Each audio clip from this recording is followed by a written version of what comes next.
হযরতে নবী ইব্রাহিম খলিলুল্লাহ জাতির পিতা ইব্রাহিম খলিলুল্লাহ কাবা ঘর যখন আল্লাহ পাক বললেন নবী ইব্রাহিম তুমি কাবা বানাও, কাবা ঘর তখন তৈরি করলেন। আর কাবা ঘর তৈরি করা হয়ে গেল, ঠিক কাবা ঘরের ভিতরে বসে বসে নবী ইব্রাহিম খলিলুল্লাহ চোখের পানি ফেলে কাঁদছে, চোখের পানি ফেলে কাঁদছে। আমার আল্লাহ বলছে আমার খলিল নবী ইব্রাহিম কাবার ভিতরে বসে বসে কাঁদে কেন? কি কারণে কাবার ভিতরে বসে বসে কাঁদছে? কি হয়েছে? আল্লাহ নবী ইব্রাহিম খলিলুল্লাহ কাবার ভিতরে বসে বলছে, আল্লাহ আল্লাহ, যে ঘর আপনি আমার দ্বারাই বানিয়ে নিয়েছেন এই ঘরটা আপনি কবুল করেন। তিনটে দোয়া করলেন। নাম্বার ওয়ান, এই ঘরটা আপনি কবুল করেন। নাম্বার টু, আমাদের সকলের মুসলমান অবস্থায় হায়াতে রাখেন। আর নাম্বার থ্রি, আপনি এই কাবার দেশে একজন মহামানবকে পাঠাবেন যার দ্বারাই হিকমত এবং জ্ঞান শিক্ষা মানুষ পাবে। একটু বলবেন সুবহানাল্লাহ বলে কাঁদছে। আমার আল্লাহ ডেকে বলছে, জিবরাইল, আমার এক পাগল কাবার ভিতরে বসে বসে কাঁদে। দেখছো, কাবা ঘর আমি বানাতে বলেছি আর উনি কাবা ঘর বানিয়ে আমার কাছে দোয়া চাচ্ছে আল্লাহ এই ঘর কবুল করে নেন। আরে তুমি হলে আমার গোলাম, আমি তোমার মালিক। আমার ঘর আমি বানাতে বলেছি, কবুল করব না করব সেটা আমার ব্যাপার, তুমি আমার কাছে দোয়া চাইছো কেন? জিবরাইল আমিন বললেন, আল্লাহ ব্যাপারটা কি? আমার আল্লাহ বলল, যদি ব্যাপার দেখতে চাও, একজন যুবকের বেশ ধারণ করে, একটা যুবকের বেশ ধারণ করে তুমি কাবার সামন দিয়ে হেঁটে যাবে আর আমি আল্লাহ আমার তারিফ, আমার প্রশংসা তুমি করতে করতে যাবে। জিবরাইল আলাইহিস সালাতু ওয়াস সালাম কাবার দেশে নেমে কাবার সামন থেকে যুবক বেশে হেঁটে যাচ্ছে আর তার জবান থেকে পড়ছে, সুবহান কুদ্দুসুন রব্বুনা ওয়া রব্বুল মালাইকাতু ওয়ার রূহ। আল্লাহ নবী ইব্রাহিম খলিলুল্লাহ কাবার ভিতরে বসেছিলেন, যেই না আমার আল্লাহ পাকের প্রশংসাটা তার কানের ভিতরে চলে গেল। জীবনে নিজে প্রশংসা করেছেন কিন্তু কোনো বান্দার জবান থেকে এমন প্রশংসা শোনে নাই। নবী ইব্রাহিম খলিলুল্লাহ কাবা থেকে বেরিয়ে গেলেন, দৌড়তে লাগলেন যুবকের পেছনে। নবী ইব্রাহিম খলিলুল্লাহ ডাক দিয়ে বলে, যুবক, এ যুবক দাঁড়াও, একটু দাঁড়াও। যুবক দাঁড়িয়ে গেলেন। নবী ইব্রাহিম খলিলুল্লাহ সামনে গিয়ে সালাম দিয়ে বললেন, যুবক, আমার জবান থেকে বহুবার আমার আল্লাহ জিকির করেছি কিন্তু কোন বান্দার জবান থেকে আমি কোনোদিন জিকির এত সুন্দর শুনি নাই। তোমার জবান থেকে আরেকটা বার আল্লাহ জিকিরটা আমাকে শোনাও, আমি শুনে বড় খুশি হই, আমার অন্তরটা খুশি হয়ে যাক। যুবক দাঁড়িয়ে বলল, এমনি এমনি হবে না, কিছু বিনিময় লাগবে, কিছু হাদিয়া দেওয়া লাগবে, তাছাড়া কিন্তু আমি আল্লাহর জিকির, আল্লাহর গুণগান করতে পারবো না। নবী ইব্রাহিম খলিলুল্লাহ ডাক দিয়ে বললেন, যুবক, আমি আমার আল্লাহর প্রশংসা শোনার জন্য আমি আর কি দেব? কিছুই দেওয়ার মতো আর নাই। তবে একটা কথা বলি, আমার যত উট আছে, দুম্বা আছে, ছাগল আছে, আমি আল্লাহর ওয়াস্তে সবগুলো আপনাকে হাদিয়া দিয়ে দিলাম। জোরে বলেন না সুবহানাল্লাহ। একবার আল্লাহর প্রশংসাটা শোনা। যুবক আমার শোনালেন, সুবহান কুদ্দুসুর রব্বুনা ওয়া রব্বুল মালাইকাতু ওয়ার রূহ। আল্লাহ নবী ইব্রাহিম খলিলুল্লাহ কাবার ভিতরে আবার ঢুকে যান। অন্তরটা পাগলের মতো হয়ে যায়, দেওয়ানা হয়ে যায়, মাজনুন হয়ে যায়, আর থাকতে পারে না, আর একবার শোনার মন চাই। নবী ইব্রাহিম খলিলুল্লাহ কাবার ভিতর থেকে বাইরে গিয়ে আবার ডাক দিল, যুবক, একটুখানি দাঁড়াও, যুবক, একটুখানি দাঁড়িয়ে যাও, আর একটা বার আমার আল্লাহ জিকির খানা আমাকে শুনিয়ে যাও। জীবনে আমি অনেকবার জিকির করেছি কিন্তু কোন বান্দার জবান থেকে এত সুন্দর জিকির আমি শুনি নাই। একটা বার আমাকে জিকির খানা শোনাও, আমি একটুখানি আপনার জবান থেকে জিকির শুনতে চাই। যুবক দাঁড়িয়ে যায়। নবী ইব্রাহিম খলিলুল্লাহকে ডাক দিয়ে বলে, ইব্রাহিম, আমি এমনি এমনি আল্লাহ জিকির করে আপনাকে শোনাতে পারবো না, আল্লাহর প্রশংসা শুনতে গেলে আমাকে কিছু হাদিয়া দেওয়া লাগবে। নবী ইব্রাহিম খলিলুল্লাহ আমার আল্লাহর পাগল হইয়া ডাক দিয়ে বললেন, যুবক, আমি আর কি দেব? তবে আমার জমি জায়গা ঘর বাড়ি যেগুলো আছে, আমার আল্লাহর প্রশংসা শোনার জন্য আপনাকে হাদিয়া দিয়ে দিলাম। জোরে বলেন না সুবহানাল্লাহ। সব হাদিয়া। আবার যুবক চললেন, নবী ইব্রাহিম খলিলুল্লাহ কাবায় ফিরে এলেন। মনের ভিতরে যেন পাগল হয়ে যায়, আল্লাহ পাকের প্রশংসা শোনার জন্য মনটা অন্তরটা পাগল হয়ে যায়, ফানা হয়ে যায়, ফানা হয়ে যায়, আর সহ্য করতে পারে না, বেরিয়ে যায়। আবার ডাক দিয়ে বলে, যুবক, ও যুবক, একটুখানি দাঁড়িয়ে যাও, আমার আল্লাহর প্রশংসাটা আর একবার আপনার জবান থেকে আমি শুনতে চাই।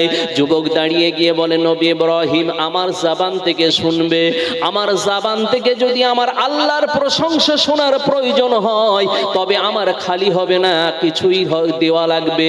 যদি হাদিয়া দেন তবে আপনাকে একটু শোনাতে পারে। নবী ইব্রাহিম খলিলুল্লাহ ডাক দিয়ে বলে, যুবক, দেওয়ার মতো আমার আর কিছুই নাই। উট ছিল, দুম্বা ছিল, যা ছিল আমি তোমাকে দিয়ে দিলাম, ঘর বাড়িও দিয়ে দিলাম, জমি জায়গাও দিয়ে দিলাম। আমার নিজের বলে আর কিছুই দুনিয়ার জমিনে নাই। তবে যতদিন পর্যন্ত বেঁচে থাকবো আপনার উজুর পানি তুলে দেব, পেশাব পায়খানা পানি তুলে দেব। আমি এই কর্মী হিসাবে আপনার পিছনে থেকে যাব। নবী ইব্রাহিম খলিলুল্লাহর সামনে আরেকবার আমার আল্লাহ জিকির করলেন। আমার আল্লাহর বান্দা নবী ইব্রাহিম খলিলুল্লাহ কাবার ভিতরে গিয়ে আমার আল্লাহর দরবারে কাঁদতে লাগলো। জিবরাইল আমিন আমার আল্লাহর দরবারে চলে গেলেন, ডাক দিয়ে বলল, জিবরাইল, কি তুমি শুনে এসেছো আমাকে একটু শোনাও না। যে কথাটা তুমি শুনে এসেছো আমার নবী ইব্রাহিমের কাছ থেকে। জিবরাইল আমিন ডাক দিয়ে বলল, আল্লাহ, দুনিয়ার জমিনে এমন পাগল কোনোদিন দেখি নাই। আপনার জিকির শোনার জন্য, আপনার প্রশংসা শোনার জন্য দুনিয়ার সব কিছু আল্লাহর ওয়াস্তে আমাকে হাদিয়া করে দিয়েছে। আমার আল্লাহ ডাক দিয়ে বলে, জিবরাইল, ওই নবী শুধু নবী নয়, ওই নবী শুধু নবী নয়, ওই নবী হলো আজ থেকে আমার খলিলুল্লাহ। জোরে বলুন সুবহানাল্লাহ। উনি হলেন আমার বন্ধু। আল্লাহর জিকির আমরাও করি, আল্লাহর প্রশংসা আমরাও করি। রমজানুল মোবারক মাসে 4 রাকাত নামাজ পড়ার পরে দেখবেন যে দোয়াটা পড়া হয় তারাবি নামাজে, তার ভিতরে এই আল্লাহর জিকিরটা আছে, আছে না? তার ভিতরে এই জিকিরটা আছে, আমরাও করি। কিন্তু আমরাও করেছি, নবী ইব্রাহিম খলিলুল্লাহ আমাদের সকলের জাতির পিতা, তিনিও করেছে। দুটো করাটা সমান হয় নাই, দুটো সমান নেই। যার কারণে আল্লাহ পাকের প্রিয় বান্দা এখনো হতে পেরেছি কি, এখনো আমরা কেউ বলতে পারবো না। আমার প্রিয় ভাইয়েরা, সেই মহান রব, মহান প্রভু, মহান রব্বুল আলামিনের দরবারে একবার প্রশংসা জ্ঞাপন করি। সকলে পড়ুন আলহামদুলিল্লাহ। আর একবার মহাব্বতে বলবেন না আলহামদুলিল্লাহ। এরপর পরই সরকারে দো আলম, দো জাহানের বাদশা, কলির কলকি, মা আমেনার লাল, মদিনার দুলাল, সবুজ গম্বুজের নিচে দুইজন প্রিয় সাহাবীকে নিয়ে রওজায়ে আকদাসে যিনি শুয়ে আছেন, রাসূল আকরাম সাল্লাল্লাহু আলাইহি ওয়াসাল্লাম, যার শান মান মর্যাদা সম্পর্কে কোরআন পাকে অগণিত আয়াত এসেছে যে আমি আমার নবীকে তোমাদের কাছে উত্তম চরিত্র দ্বারা প্রেরণ করেছি, তোমাদের কাছে ওমা আরসালনাকা ইল্লা রাহমাতাল লিল আলামিন করে পাঠিয়েছি। যাও যাও যাও, আমার নবী শুধু নবী নয়, তোমাদের সকলের জন্য রাহবার। একবার জোরে বলি সুবহানাল্লাহ। সেই নবীর প্রতি আমরা দরুদ অনেকবারই পড়েছি, অনেকবারই পড়েছি। কোন নবীর? যে নবী সম্পর্কে আলোচনা করতে গিয়ে নবীর যখন বয়স হলো 8 বছর, সেই সময় নবী একটা চোখের রোগে আক্রান্ত হয়ে যায়, চোখের রোগে। দাদু আব্দুল মোত্তালিব বললেন, দাদু ভাই মোহাম্মদ, তোমার যা চোখের রোগ হয়েছে, চোখ উঠেছে, এই রোগটা খুব বাজে রোগ, এতে চোখের কষ্ট হয়। তবে শুনেছি আমার এখান থেকে 4 মাইল দূরে একজন ইহুদি পণ্ডিত আছে, যিনি চোখে যদি ঝাড়া মেরে দেন, চোখে ফুঁক দেন, চোখ সুস্থ হয়ে যায়। তুমি কি যাবে? দাদুর কাছে বলল, অবশ্যই যাব, যদি আপনি নিয়ে যান। আল্লাহর নবী ছোট বয়স, 8 বছর বয়স, দাদুর সঙ্গে রাতের মাঝখানে বেরিয়ে পড়েছে। ভোরবেলা গিয়ে পৌঁছেছে ইহুদির বাড়ি। দরজার সামনে দাঁড়িয়ে বারান্দায় বসে দাদুকে বলছে, দাদু, যে ডাক্তারের বাড়িতে এসেছি তিনি ঘুমাচ্ছে, আমি গিয়ে একটু দরজায় বাড়ি দেব?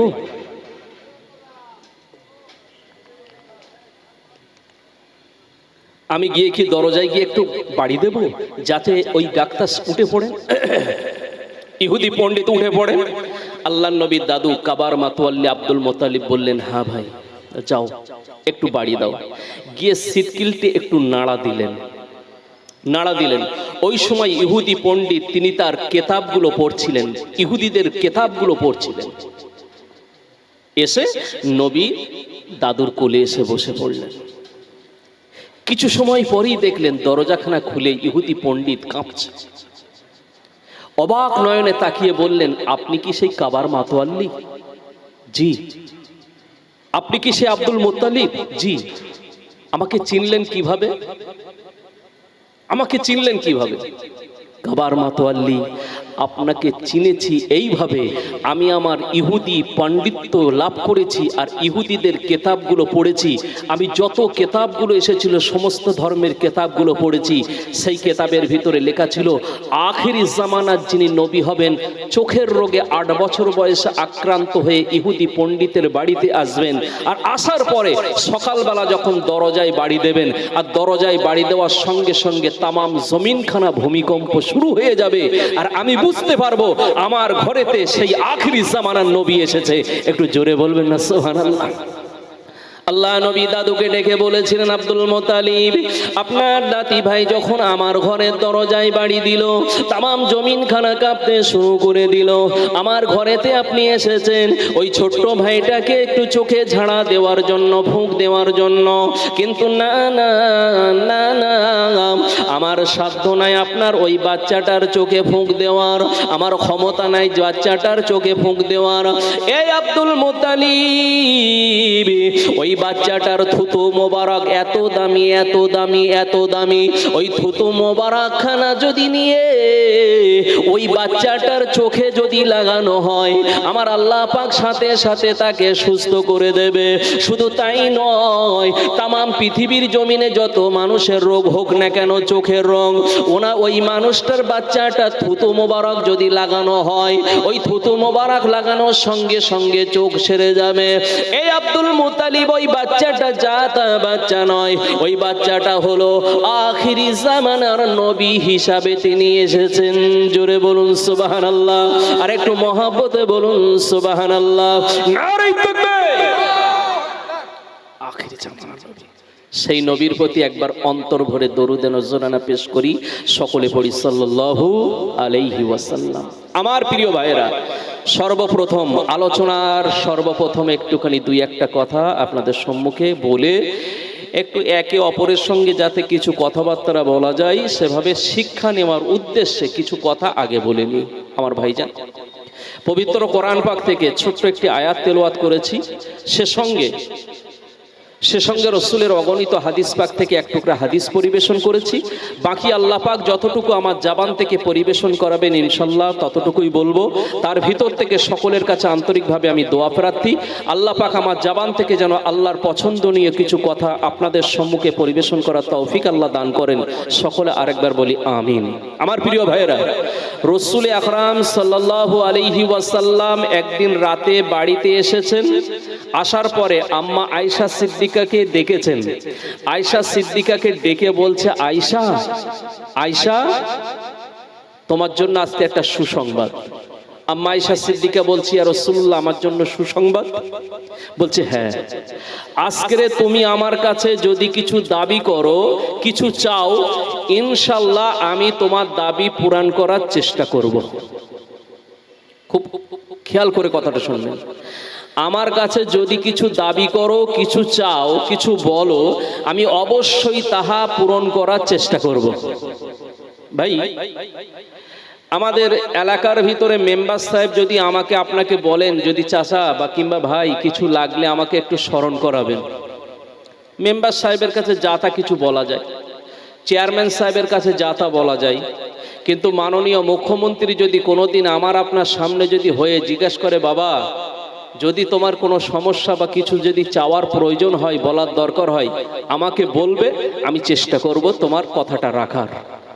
তা মাননীয় মুখ্যমন্ত্রীর কাছে কিছু চাইতে গেলে একটু ভাবা লাগবে যে কি করে কি জিনিস চাইলে ভালো হবে। এমনি সাধারণ মেম্বারদের কাছে চাওয়া যায়, কিন্তু মাননীয় মুখ্যমন্ত্রীর কাছে চাইতে গেলে একটু চিন্তা করা লাগবে কি চাইলে ভালো হয়। ওনার কাছ থেকে কি বা বলি, কি বা দাবি করি? স্বয়ং রাসূল আকরাম সাল্লাল্লাহু আলাইহি সাল্লাম বলেছে, আয়েশা তুমি যে দাবিটা করবে আমি তোমার দাবিটা মেনে নেব, তুমি বলো। আম্মা আয়েশা চিন্তায় পড়ে গেলেন, আমার রাসূলের কাছে কি চাওয়া যায়, কি বলা যায়। চিন্তা করে বললেন, ইয়া রাসূলুল্লাহ আমাকে একটু সময় দেন। সময় নিলেন, তার ভিতর থেকে বাইরে বেরিয়ে গেলেন। কিছু সময় পরে ঘরে ফিরে এসেছেন, আর ঘরেতে ফিরে আসার পরে মিষ্টি হাসি দিয়ে আল্লাহ রসুলকে বললেন, ইয়া রাসূলুল্লাহ, ইয়া হাবিবাল্লাহ, আপনি আমাকে বলেছেন আমি যা আপনার কাছে দাবি করব আপনি আমার দাবিটা অবশ্যই মেনে নেবেন এবং চেষ্টা করবেন আমার দাবিটা পূরণ করার। আল্লাহ রসুল মিষ্টি হেসে বললেন, আয়েশা অবশ্যই আমি যেটা বলেছি সঠিক বলেছি, সঠিক বলেছি, বলো তুমি কি বলবে। আম্মা আয়েশা সিদ্দিকা বলছেন, ইয়া রাসূলুল্লাহ, ইয়া হাবিবাল্লাহ, যে সময় আপনি আল্লাহর বাড়িতে আরশে আজিমে গিয়েছিলেন, আর আরশে আজিমে থাকার পরে আল্লাহর সঙ্গে দিদার করলেন, কথা বললেন, চলে আসার সময় আপনি যখন আরশে আজিম থেকে চলে আসছেন, ওই সময় আমার আল্লাহ পাক আপনার কাছে এসে একটা কেতাবে লিখেছে। আল্লামা ইবনে কাসিরের বর্ণনা অনুযায়ী, আল্লামা জালালউদ্দিন সৌদি রহমাতুল্লাহ আলাইহির বর্ণনা অনুযায়ী, আল্লাহ নবীর সঙ্গে আমার আল্লাহ পাক সিনার সঙ্গে মোয়ানেকা করেছিলেন। অতএব আমরা যেমন ঈদে মিলি, এইভাবে মিল বা মোয়ানেকা বলা হয়, মোয়ানেকা করেছিলেন। আর আমার নবীর কানে একটা গোপনে কথা বলেছিলেন, সেই কথাটা কোনো মানুষ জানে না। ইয়া রাসূলুল্লাহ, যে গোপনে যে কথাটা বলেছিল ওই কথাটা কি বলেছিল আমাকে একটু বলবেন? আমার নবী মিষ্টি হেসে বলছে, আয়েশা এর যে প্রশ্ন আমাকে করেছো, এই প্রশ্নের গুরুদেবকে একটু বলবে আমাকে? এই প্রশ্নটা তুমি করেছো না তোমার পেছনে কোনো গুরুদেব আছে? একটু বলো তো। আম্মা আয়েশা মিষ্টি হেসে বলছে, হ্যাঁ আছে, সেটা হলো আপনার শ্বশুর, আমার পিতা আবু বকর সিদ্দিক। বলুন সুবহানাল্লাহ। নবী বলছে, আয়েশা আমি জানি এই প্রশ্ন আবু বকর ছাড়া অন্য কেউ করতে পারবে না। জোরে বলুন না সুবহানাল্লাহ। আল্লাহর নবী বলছে, আয়েশা তুমি যখন আল্লাহর সেই গোপন কথাটা আমার কাছ থেকে শুনতে চাইছো, আমি অবশ্যই তোমাকে বলবো। মাথায় রাখো আমার প্রিয় ভাইয়েরা, আমার সোনার চাঁদেরা, নাম্বার ওয়ান একটাই থাক, দ্বিতীয় নাম্বার একটা দেই, মাথায় নেন। আমরা এখানে যারা বসে আছি প্রত্যেকের ইন্তেকাল হয়ে যাবে, মৃত্যু হয়ে যাবে। বাবাজি, শিক্ষিত মানুষেরা আছেন, আমার মুরব্বীরা আছেন, আপনারা বলবেন আমাদের সকলে জান কবজ করে ওই ব্যক্তির নামটা একটু বলেন। আরে বাপ বেটাই ভাই ভাই কথা বলছি, এখানে কথা বলার অসুবিধা নেই, বক্তা আমার পরে আসছে, অসুবিধা নেই, একটু কথা। হযরতে আজরাইল আলাইহিস সালাতু ওয়াস সালাম, সকলের জান কি আজরাইল কবজ করে? হ্যাঁ, আল্লামা ইবনে কাসির এবং আল্লামা জালালউদ্দিন সূতি রহমাতুল্লাহ আলাইহির বর্ণনা মতে সকলের জান আজরাইল আলাইহিস সালাতু ওয়াস সালাম কবজ করে না। হয়তোবা এখানেও থাকতে পারে সে মানুষটা, আমার জানা নেই, আল্লাহই জানেন। হয়তোবা যে মানুষটা এখানে হয়তো বসে আছে, সেই মানুষটা জান আজরাইল আলাইহিস সালাতু ওয়াস সালাম কবজ করবে না। তাহলে সেই মানুষটা কারা বা কে? যার জান আজরাইল আলাইহিস সালাতু ওয়াস সালাম কবজ করবে না, তা জান কবজ করবে তার নামটাই বা কি? যদি বলতে পারেন আমাকে একটু বলে দেবেন। 2 নম্বর। 3 নম্বর, আপনারা সকলেই শুনেছেন আল্লাহ পাক হাসরের ময়দানে একটা পাল্লা রাখবেন, এই পাল্লাটার নাম হলো আলা তাদগাউ ফিল মিজান, মিজানের পাল্লা। শুনেছেন না? শুনেছেন? আচ্ছা, মিজানের পাল্লাটা কিসের তৈরি এটা শুনেছেন? সোনা, রূপা, তামা, দস্তা, লোহার, কাঠের, বাঁশের, প্লাস্টিকের, স্টিলের, না এখানে কম্পিউটারের? কিসের তৈরি? পৃথিবীর কোন জায়গায় ওই পাল্লাটা আল্লাহ এখনো রেখে দিয়েছে? যদি জানেন মেহেরবানি করে আমার একটু অ্যান্সারটা দেবেন। আর যদি না জানা থাকে আমি চেষ্টা করব সময়ের সাথে সাথে যতটুকু আল্লাহ বলার ইনশাল্লাহ বলবো। আমার প্রিয় ভাইরা, আমার সোনাচাঁদেরা, এ পর্যন্ত থাক, ফিরে আসি। আজকে যে মাহে রবিউল আওয়ালের বিশ্ব নবী দিবস তথা মিলাদুন নবী এবং সিরাতুন নবী, রসুল এসেছিলেন মিলাদ, জীবনগাথা তার সর্বটা হলো সিরাত। অতএব এই মিলে দুটো একসঙ্গে মিলে এই মাহফিলের আয়োজন, সেই মাহফিলে এসেছি।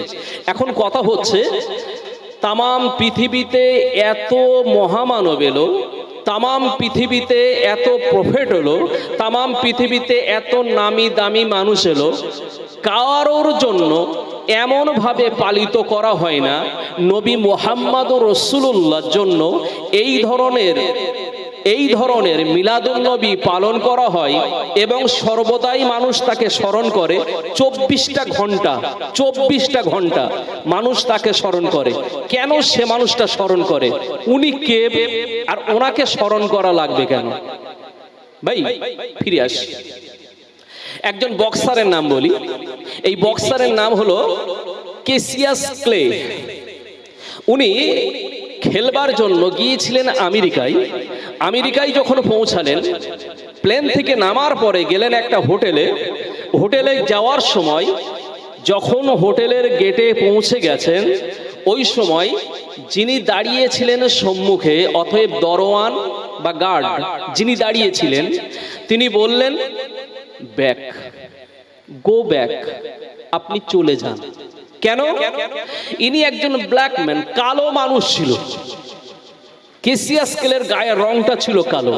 অতএব এখানে সাদা মানুষের সব হোটেলে থাকার জায়গা, এখানে কালো মানুষের জায়গা নেই, আপনি চলে যান। উনি চিন্তা করলো, আজকের খেলতে এসেছি, জানি না ফিরে যেতে পারবো কিনা, তারপরেও গায়ের রংটা কালো হওয়ার জন্য আমাকে এমন অপমান অপদস্থ, আমাকে লাঞ্ছনায় পড়তে হলো, আমি ফিরে যাই আমার নিজের দেশে। ফিরে আসছিলেন, প্লেনের উপরে বসে মনটা বড় খারাপ, দেখলেন পাশে বসা একজন বৃদ্ধ মানুষ, তার হাতে একটা চটি কিতাব, ইংলিশ থেকে লেখা জাতির জনক তথা আমাদের মহাত্মা গান্ধীর লেখা বইটা ছিল। তার ভিতরে একটা ছোট্ট চিরকুট অধ্যায় ছিল, যেটা মহামানব নবী করিম সাল্লাল্লাহু আলাইহি সাল্লামের জীবন আদর্শের বায়ান সেখানে ট্রান্সলেশন করা ছিল। যে জায়গাটায় বায়ান ট্রান্সলেশন করেছিল, সেইটা দেখার পরে শ্রী ক্যাসিয়াস ক্লে তিনি বললেন, আমাকে একটু বইটা দেন। বইটা হাতে নেওয়ার পরে, পড়ার পরে চোখ থেকে পানি পড়তে লাগলো, আর চোখের পানি পড়তে পড়তে দুবার চুম্বন দিয়ে বললেন, হায় রে, পৃথিবীর ভিতরে যদি কোনো মহামানব থাকে যিনি কালো আর সাদার কোনোদিন বিভেদ করেনি, ছোট আর বড়র কোনো বিভেদ করেনি, কাউকে কোনোদিন ছোট করেনি, সেই মানুষটা একমাত্র তাই হচ্ছেন প্রফেট মুহাম্মদ সাল্লাল্লাহু আলাইহি সাল্লাম। আমি আমার ধর্মকে আজ থেকে দূরে সরিয়ে দিয়ে নবী মুহাম্মদ রাসূলুল্লাহ ধর্মকে গ্রহণ করলাম। একটু জোরে বলুন সুবহানাল্লাহ। তার পরবর্তী নাম হলো মুহাম্মদ আলী ক্লে। এটা আমাদের জানা। ফিরে আসি আরেকটুখানি ইতিহাসের দিকে। নবীর জীবনী শুনবেন, আওলাদে মুজাদ্দিদুজ্জামান তিনি আসবেন। আর এ পর্যন্ত এখানে অনেক ওয়াজ নসিহতে নবীর জিন্দেগি শোনা হয়েছে, তারপরেও আমি যতটুকু শোনাবো, পারলে যে কেতাবটা শোনাবো, বসিয়াট আল্লামা হুজুর যে কেতাবটা পড়েছিলেন ৭,০০০ পৃষ্ঠা নবীর জীবনী, তার থেকে কিছু বায়ান যদি পারি চেষ্টা করবো ইনশাল্লাহ। তবে ফিরে আসি।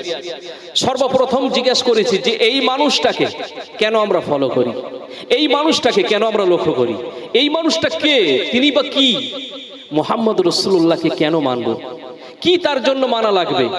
পৃথিবীতে তো অনেক মানুষ এসেছে, অনেক মহামানব এসেছে ভাই।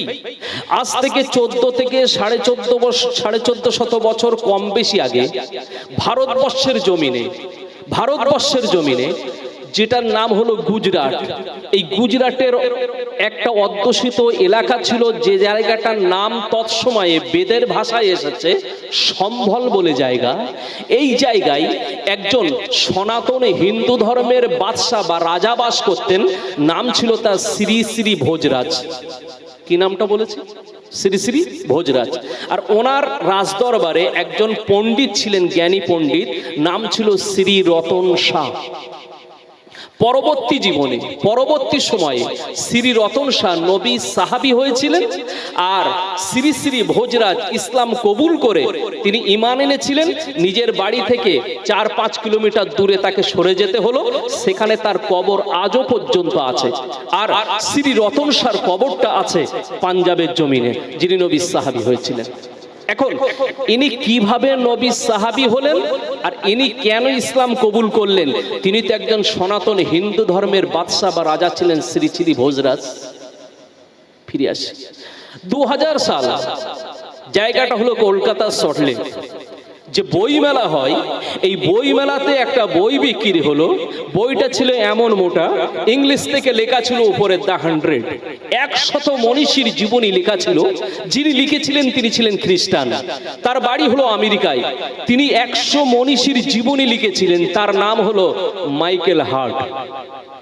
100 জীবনী লেখার ভিতরে সূচিপত্রের সর্বপ্রথম যে মানুষটার নাম তিনি লিখেছিলেন, এই মানুষটা জীবনে কোনোদিন স্কুলে যায়নি, ইউনিভার্সিটিতে পড়েনি, বিশ্ববিদ্যালয়ে যায়নি, পাঠশালায় যায়নি, মক্তব মাদ্রাসায় যায়নি, পৃথিবীর কোনো ওস্তাদ বলতে পারবে না এই ছেলেটা আমার ছাত্র ছিল, বলার অধিকার আজও পর্যন্ত কেউ রাখে না। ছোটবেলা থেকে ছাগলও চড়িয়েছে, দুম্বাও চড়িয়েছে, উটও চড়িয়েছে, মেষও চড়িয়েছে, ব্যবসা করেছে, বাণিজ্য করেছে। ছোটবেলা থেকে পিতা হারিয়েছে, একটু ছোট হওয়ার পরে মাতাকে হারিয়েছে। বাপ মা হারা এতিম সন্তানের নাম সর্বপ্রথম দেওয়া হলো, তার নামটা কোনো কেতাবে লিখেছে মামো, কোনো কেতাবে লিখেছে মোহাম্মদ, কোনো কেতাবে লিখেছে কলকি, কোনো কেতাবে লিখেছে অবতার, কোনো কেতাবে লিখেছে প্রফেট, কোনো লিখেছে প্রশংসিত, কোথাও লিখেছে মুহাম্মাদুর রাসূলুল্লাহ সাল্লাল্লাহু আলাইহি ওয়াসাল্লাম। তার নামটা লিপিবদ্ধ বিভিন্ন কিতাবের বিভিন্ন অধ্যায়ে লেখা হলো। মাইকেল হার্টকে জিজ্ঞেস করা হলো, মাইকেল হার্ট আপনি এই বইটা লিখলেন, 100 মনীষীর জীবনী লিখলেন, কিন্তু সর্বপ্রথম যে মানুষটির নাম দিয়ে আপনি শুরু করেছেন সূচিপত্রে, এই মানুষটির নাম কেন আপনি সর্বপ্রথম দিলেন? মাইকেল হার্ট বলল, আমি সকলের জীবনী অধ্যয়ন করেছি, পড়েছি, কিন্তু যে মানুষটা জীবনে কোনোদিন মিথ্যা বলেনি, যে মানুষটা জীবনে কোনোদিন ফেরেববাজি করেনি, যে মানুষটা জীবনে কোনোদিন ছোট বড়কে বিভেদ করেনি, যে মানুষটা কালো আর সাদাকে বিভেদ করেনি, যে মানুষটা জীবনে কারোর সঙ্গে অশান্তি করেনি, যে মানুষটা নারীদেরকে বিউজ্জতি করেনি, যে মানুষটা শিশুদেরকে স্নেহ থেকে সরিয়ে দেয়নি, যে মানুষটা বৃদ্ধদেরকে মহাব্বত এবং সম্মান থেকে দূরে সরিয়ে দেয়নি, এমন একজন পৃথিবীর মহামানব যার জীবনী সর্বপ্রথম নাম না দিয়ে অন্য কারোর নাম দিতে পারলাম না। একটু জোরে বলুন সুবহানাল্লাহ। সেই মানুষটার জীবনী ইতিহাস আপনাদের সম্মুখে একটুখানি তুলে ধরি। আমাদের সকলের জানা রাসূল আকরাম সাল্লাল্লাহু আলাইহি সাল্লামকে আমার আল্লাহ পাক ভালোবেসেছেন, মহব্বত করেছেন। তাম পৃথিবীতে আদম শাফিউল্লাহ এলো, আল্লাহর কাছে ডেকে বলল, আল্লাহ আপনি যাতে খুশি আমি আদম তাতে খুশি। ঈসা রুহুল্লাহ এলো, আল্লাহ আপনি যাতে খুশি আমি তাতে খুশি। ইউসুফ নবী এলো, আল্লাহ আপনি যাতে খুশি আমি তাতে খুশি। নূহ নবী বলল, আল্লাহ আপনি যাতে খুশি আমি তাতে খুশি। ইউনুস নবী বলল, আল্লাহ আপনি যাতে খুশি আমি তাতে খুশি।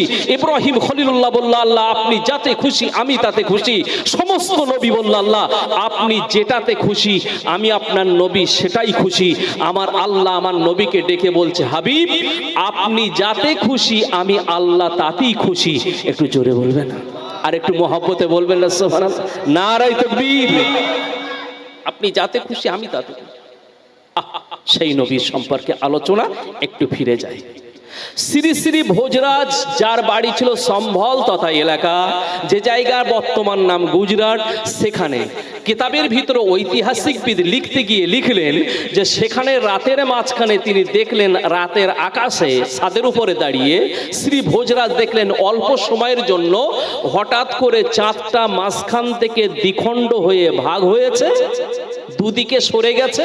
আবার দেখলেন চাঁদটা আস্তে আস্তে মাঝখান থেকে এসে চাঁদ জুড়ে গিয়েছে। উনি দেখে অবাক হয়ে গেলেন, ইম্পসিবল, অসম্ভব, এটা কি করে হয়, কি ব্যাপার? আর সেই সময় সনাতন ধর্মের যে সকল বিজ্ঞ মানুষ ছিল তারা গণকদার ছিল, গুনিয়ে গুনিয়ে দেখতো কি হতে পারে। বাদশা চিন্তায় পড়ে গেলেন, শ্রী ভোজরাজ কি করা যায়? তামাম গণকদারদেরকে ডেকে বললেন, বাবা গণকদারেরা, আমি রাতের আকাশে এমন একটা ঘটনা দেখলাম, কি হতে পারে আমাকে একটু জানাও না, কি বা হতে পারে আমাকে বলো না। চিন্তা হয়ে যায়, প্রেসার হয়ে যায়, না না না না, আমি আর সহ্য করতে পারি না। তামাম গণকদারেরা অনেক কথা বললেন, বাদশার মনটা জয় করতে পারলেন না। অনেক দিন হয়ে গেল, বাদশা ডেকে বললেন, মন্ত্রী আপনার কাছে একটুখানি বলি। হে মন্ত্রী বলো না। আমি আকাশের চাঁদ দুখণ্ড হতে দেখলাম, কেন বা দুখণ্ড হয়ে গেল, কিসের জন্য হলো, কে বা করলো, আমাকে একটুখানি বলে দিতে হবে, এটা আমাকে অবশ্যই জানাতে হবে। 1 সপ্তাহ তোমাকে সময় দিয়ে দিলাম, যদি 1 সপ্তাহ সময়ের ভিতরে না বলে দিতে পারো, 8ম দিনে তোমাকে আমি কল্লা দ্বিখণ্ডিত করে দেব। মন্ত্রী তিনি ভেবাচাকা পড়ল। বাদশা দেখেছি কি আমাকে জিজ্ঞাসা করলেন, এই কোথায় থেকে জোগাড় করব, না হলে তো 8 দিনের দিন আমি শেষ। মন্ত্রী চিন্তায় ভাবনায় পড়ে যান। ওই সময় দেশ বিদেশ বিভিন্ন জ্ঞানী গুণী পণ্ডিতের কাছে খবর নিতে থাকেন। এ বাবা পণ্ডিতেরা বলো না একটুখানি, আমার বাদশাহ শ্রী ভোজরাজ তিনি এমন একটা ঘটনা দেখলেন, কি বা হতে পারে আমাকে একটু বলো না, কি বা হতে পারে আমাকে একটু শোনাও না। কেউ কোনো অ্যান্সার দিতে পারছে না, কেউ কোনো অ্যান্সার দিতে পারে না। 1 দিন 2 দিন 3 দিন 4 দিন 1 সপ্তাহ সময় পেরিয়ে গেল, অ্যান্সার পেলেন না। 8 দিনের দিনে ঘরেতে চলে যান মন্ত্রী। ঘরে চলে যাওয়ার পর সকালবেলা তিনি কাঁদতে লাগলেন, চোখ দিয়ে জল পড়তে লাগলো, কাঁদতে লাগলেন। ঘরের ভিতরে মেয়ে ছিল, মেয়ে সন্তানটা বাপের কান্না সহ্য করতে পারে না, দৌড়ে চলে এসে ডাক দিয়ে বলে, বাবা আপনার চোখে জল, আপনার চোখে জল কিসের জন্য একটু বলেন না, কি হয়েছে আপনার, এত কেন দুঃখ, এত কেন কাঁদেন? ওই সময় বলেছিল, মা তুমি আমাকে বাবা বলে মহাব্বতের স্বরে ডাকলে, তুমি আমাকে বাবা বলে কণ্ঠস্বর সুন্দর করে আমাকে ডাকলে, অন্তঃকরণখানা আমার ঠান্ডা হয়ে গেল। কিন্তু মা আজ থেকে আর তোমার বাবা দুনিয়াতে থাকবে না। মেয়েটা রাগ দিয়ে বলল, বাবা কি হয়েছে আমাকে একটুখানি বলেন না, কি হয়েছে আপনার সমস্যাটা কি একটু বলেন না। মন্ত্রী সমস্ত ঘটনাগুলো বললেন। বলার পরে মেয়েটা মিষ্টি হেসে বললেন, বাবা চিন্তা করবেন না, বাবা চিন্তা করবেন না, ওই অ্যান্সারটা আমি দেব, আমি দেব, আমি দেব, আপনার এ নিয়ে ভাবা লাগবে না, অ্যান্সারটা আমি দিয়ে দেব। মা তুমি পারবে, চেষ্টা করব, চলুন বাদশার দরবারে যাই। বাদশাহ দরবারের সামনে হাজির হয়ে যায়। বাদশাহ শ্রী ভোজরাজ ডাক দিয়ে বললেন, মন্ত্রী মশাই আমার অ্যান্সারটা একটুখানি দিয়ে দাও। মন্ত্রী ডাক দিয়ে বললেন, বাদশাহ অ্যান্সার আমি দিতে পারবো না। এ মন্ত্রী তোমার কি জানা নাই আজকের তোমার কল্লা দ্বিখণ্ডিত হয়ে যাবে? হ্যাঁ আমি জানি, কিন্তু আমার কিছুই করার নাই, আমি অ্যান্সার পাই নাই, অ্যান্সার পাই নাই। তবে আমার মেয়েটা সঙ্গে এসেছে, আমার মেয়েটা আপনার প্রশ্নের অ্যান্সারটা দিয়ে দেবে। মা তুমি অ্যান্সার দেবে? জি। কোথা থেকে বলো মা, বলো। মেয়েটা বললেন, আজকে থেকে 500 থেকে 550 বছর আগে পৃথিবীতে একটা মহামানব এসেছিলেন, যার নাম ছিল ঈসা রুহুল্লাহ। আসমানি একটা কেতাব নাজেল হয়েছিল, কেতাবটার নাম ছিল ইনজিল। তার ভিতর থেকে কিছুটা বার করে নিয়ে একটা বই লেখা হয়েছে, যে বইগুলোকে বলা হয় বাইবেল। বাইবেলের একটা খণ্ডের নাম হলো লুক উবাচ। এই লুক উবাচের ভিতরে সংস্কৃত ভাষায় ট্রান্সলেশন করা আছে, একজন মহামানব পৃথিবীর জমিনে আসবে, আর আসার পরে অঙ্গুলি ইশারায় চন্দ্র দ্বিখণ্ডিত হয়ে যাবে। শ্রী ভোজরাজ ভারতবর্ষের জমিন থেকে দেখতে পাবেন। পরবর্তী সময়ের জন্য সেই মহামানবের চরণতলে অতএব চরণে তাহার স্থান হবে। নিজের ধর্ম ত্যাগ করে সেই মহামানবের ধর্ম তিনি গ্রহণ করবেন, তিনি হলে আপনি। এটাই তার ভিতরে লেখা আছে। বাদশা বলল, তুমি বলো কি বা তাতে বলা আছে? ইতি শ্রুতা স্তবং দেবং শব্দ মহানিরিপায়তং গন্তব্যং ভজরাজেন মহাকালেশ্বর স্থলে মিলেসমুদূষিত ভূমির বহিকানাম বিশ্রুতা অর্জতর্মাহি নৈবত্রা হি কে দেশোদারুণে বাবুমত্রা মহাময়ী জহোষদগ্ধ পূর্বময়া ত্রিপ্রবলিত ইতিনি প্রশেষিত পুনরাগত। এর ভিতরে বলা, হ্যাঁ মা, যে মানুষটার অঙ্গুলি ইশারায় চন্দ্র দ্বিখণ্ডিত হবে, ওই মানুষটার নাম একটু আমাকে শোনাও। ওই মানুষটার নাম আমাকে একটু শোনাও না। জি শুনবে? তবে ওটা আমি বলতে পারবো না, আপনার পণ্ডিতদেরকে জিজ্ঞাসা করুন। বাবা রতন, তোমার জীবনে তুমি বহু বই পড়েছো, জ্ঞান লাভ করেছো, পণ্ডিত হয়েছো, আমার অ্যান্সারটা দাও। পৃথিবীর মহামানব যাহার অঙ্গুলি ইশারায় চন্দ্র দ্বিখণ্ডিত হবে, তার সম্পর্কে তুমি বেদ, বাইবেল, পুরাণ, গীতাতে কি পড়েছো আমাকে একটু জানিয়ে দাও, আমাকে একটু বলো। উনি বই খুললেন, বললেন দেখুন আমি যা বই পড়েছি সমস্ত বইয়ের লেখক যিনি হলেন শ্রী বেদব্যাস মুনি। বাপের নাম পরাশর, মায়ের নাম মৎস্যগন্ধা। জন্ম হয়েছিল দাপর যুগে একটা দ্বীপে, গায়ের রং ছিল তার কালো, আর একটা নাম ছিল তার কৃষ্ণ দ্বৈপায়ন। অষ্টাদশ পুরাণের মহাভারত তিনি লিখেছিলেন, যা লিখেছেন অধিকাংশ সংস্কৃত ভাষায় লিখেছিলেন, কেউ তাহা ট্রান্সলেশন করে বাংলায় করে নাই। বাংলার বাচ্চা নাম তার ছিল কীর্তিবাস ওঝা, তিনি বাংলায় ট্রান্সলেশন করেছিলেন। কিন্তু এই বাংলায় ট্রান্সলেশন করার পরে রামায়ণের সপ্তম অধ্যায়ের ভিতর একটা ফতোয়া দিয়েছিল ব্রাহ্মণরা, যে এই বাংলা ভাষায় পড়া যাবে না। কি বলল? অষ্টাদশ পুরাণামি নমস্যি চরিতানি সং ভাষাগং মানবং সুতরৌরবং নরাকং বজ্রত। অষ্টাদশ পুরাণ আর মহাভারত যে মানুষটা বাংলা ভাষায় পড়বে, যে মানুষটা বাংলা ভাষায় লিখবে, ওই মানুষটা রৌরব নামে জাহান নামে যাবে। খেলা শেষ। বাংলায় পড়বে কে? বাংলায় পড়বে। বাবাজি আমার, এটা শেষ। তাকে জিজ্ঞেস করা হলো, বলো একটুখানি পৃথিবীর মহামানবের নাম সম্পর্কে, পৃথিবীর মহামানবের সম্পর্কে তথ্য আমাকে একটু দাও। বেদের ভিতরে কল্কি পুরাণ থেকে একটা অধ্যায় বার করে সেখান থেকে পড়িয়ে শুনলেন। বাদশাহ শুনুন, এর ভিতরে লেখা আছে। কি লেখা আছে? হেরা পর্বত গুহা পর যত সন্ন্যাসী আগম্যতি তদবাক্য অনুসন্ধানাং আদর্শনাং কুরু তথাপি স্বর্গ পাপিস্য।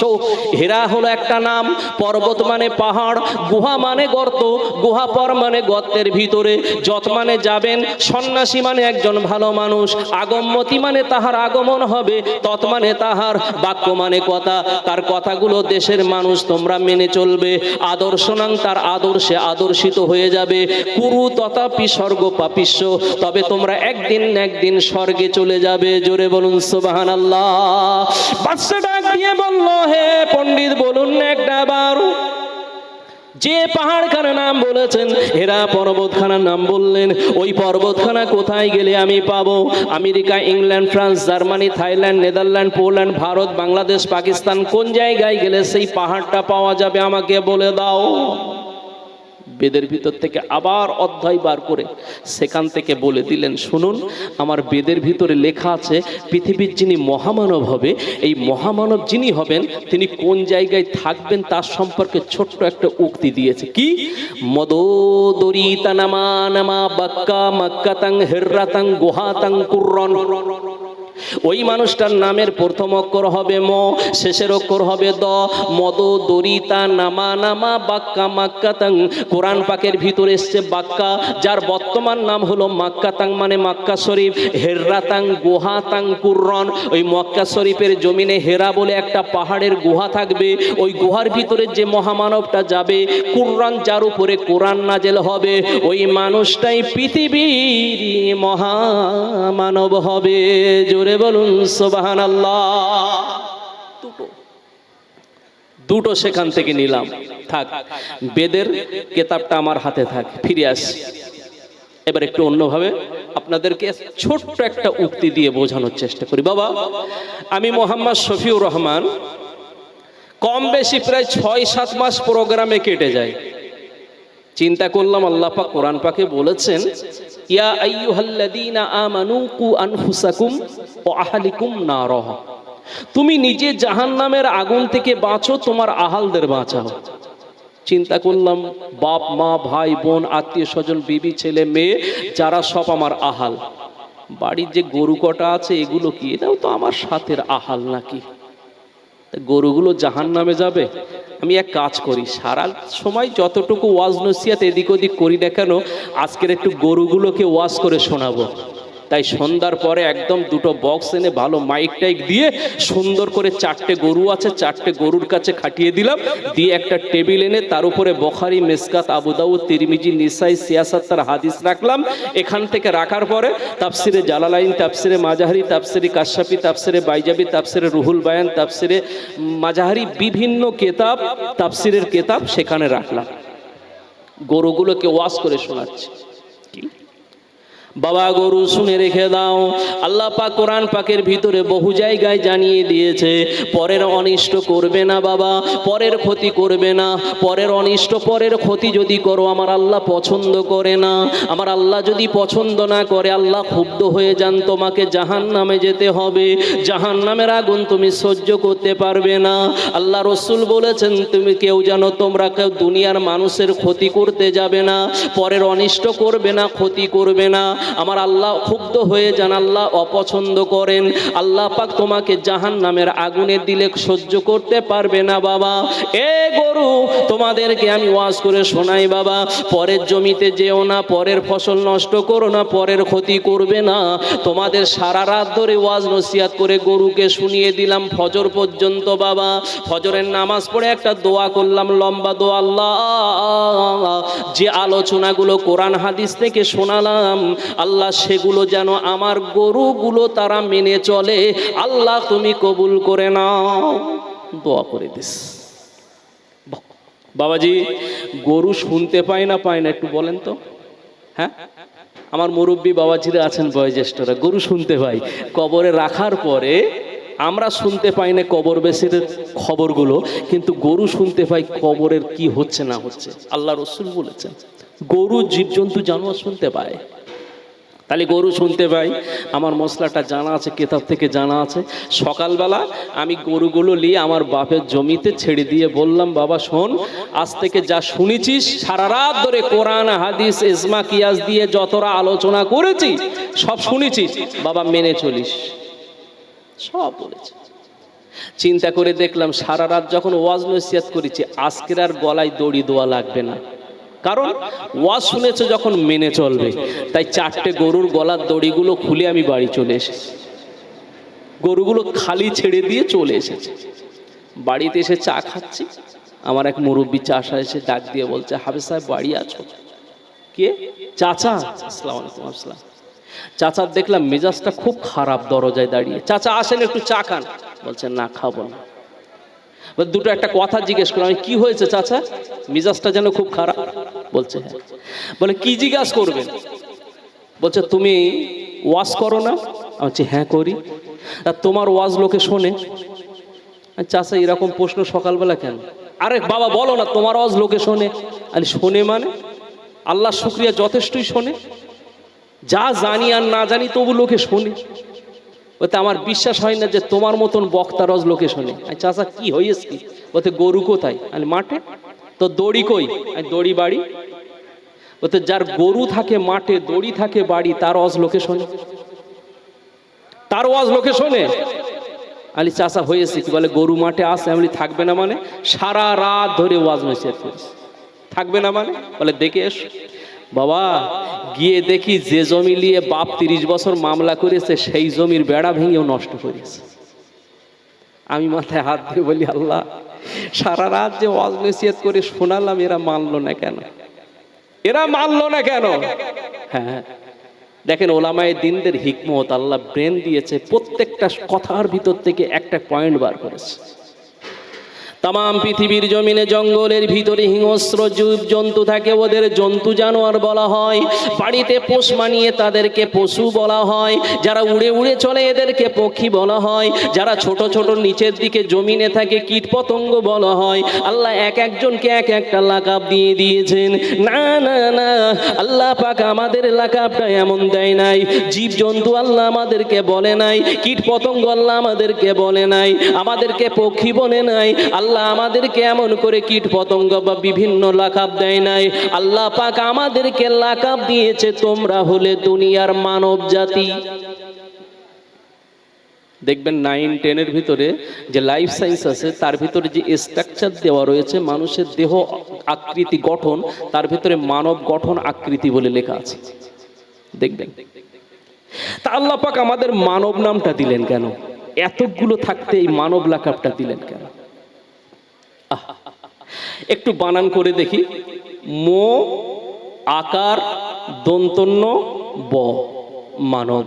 ঈশ্বরচন্দ্রের দ্বিতীয় ভাগ যারা পড়েছেন এবং যারা কম বেশি বাংলার উপর অধ্যয়ন করেন, গ্রামার জানেন, তারাও বলতে পারবে মো আকার দন্তন্য ব, মানব। হবে না? হবে না? এটা হবে। যেই বলেছি মানব, তাম পৃথিবীর ভিতরে বড় বড় নেতার সব আবির্ভাব হয়ে গেল। যদি মানতে চাও আমাকে মানো, দুনিয়ায় শান্তিতে যদি থাকতে চাও আমাকে মেনে নাও। আল্লাহ কারি মানে আল্লাহ কত সুন্দর লাকাবের ভিতরে দিয়েছে। না, কারোর মানতে হবে না, তবে আমি আল্লাহ যারে বলেছি তাকে। মো থেকে মানব, আকারেতে আল্লাহর, দন্তন্যয় নবীর, ব থেকে বাণীকে মানব, আল্লাহর বাণী নবীর বাণীকে মানব। মো থেকে মানব, আকারে আল্লাহর, দন্তন্যয় নবীর, ব থেকে বাণীকে। যারা দুনিয়ার জমিনে আল্লাহর এবং নবীর বাণীকে যারা মানবে, তার উপরে আমল করবে। আল্লাহ রসুল বলেছিলেন 9 জিলহজ তারিখে কসওয়া নামক উটনির উপরে সাহাবীদের বললেন, আমি তোমাদের জন্য 2টো জিনিস রেখে গেলাম। এক হলো আল্লাহ পাকের কোরআন, আর একটা হলো তোমার রসুলের জবানের কথাগুলো। এই পথ দিয়ে তোমাদের গাড়িটা চালিয়ে দেবে। আমার আল্লাহ পাক একদিন না একদিন তোমাদের জান্নাতে যাওয়ার সুযোগ করে দেবে। জোরে বলুন সুবহানাল্লাহ।